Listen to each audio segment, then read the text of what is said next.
તો ઘણા વિદ્યાર્થીઓના એવા સવાલ છે કે સર ડોક્યુમેન્ટ ક્યાં લઈ જવા છે. તો ડોક્યુમેન્ટની તમને વાત કરું એ પહેલાં તમને કહી દઉં કે મેડિકલની તારીખ આવી ગઈ છે.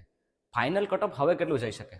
તો ફાઇનલ કટ ઓફ જે છે ને, મારા મુતાબિક મેં એનાલિસિસ કર્યું છે અને ખૂબ જ ડેપ્થમાં એનાલિસિસ કરી અને માહિતી આપી છે ફૂલ વિડીયોમાં. બરાબર, અત્યારે તમને નોર્મલી કહી દો, મારા મુતાબિક 3 થી લઈ અને 5 માર્ક. કઈ રીતના 3 થી 5 માર્ક? જો આ ગણતરી મેં કરી અહીંયા.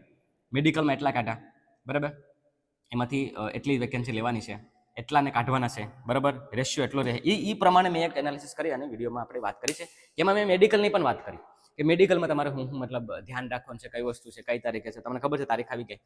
હવે ડોક્યુમેન્ટની વાત કરું. ડોક્યુમેન્ટમાં તમારે લઈ શું જવાનું છે? ડોક્યુમેન્ટ તમારે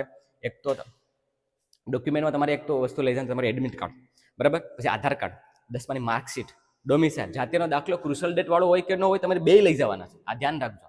ક્રુશલ ડેટ વાળો તમારે બંને લઈ જવાનો છે, એ ભૂલ નથી કરવાની, બરાબર. પછી ફોટો લઈ જશો, ડોમિસાઇલ આવી ગયું, બરાબર. એન્ડ બધાને પ્રમાણિત કરી અને એ બધી વસ્તુ લઈ જવાની છે. જેટલા બી ડોક્યુમેન્ટ તમે મેન્શન કર્યા ને, એ બધા ડોક્યુમેન્ટ તમારે લઈ જવાના રહેશે, બરાબર. એમાં તમારે ભૂલ નથી કરવાની, ઠીક છે?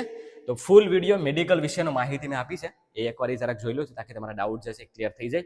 બાકી પાસે કંઈ પણ બીજી માહિતી હશે ને, તો ચોક્કસ હું વિડીયોના માધ્યમથી જરૂરથી માહિતી આપીશ.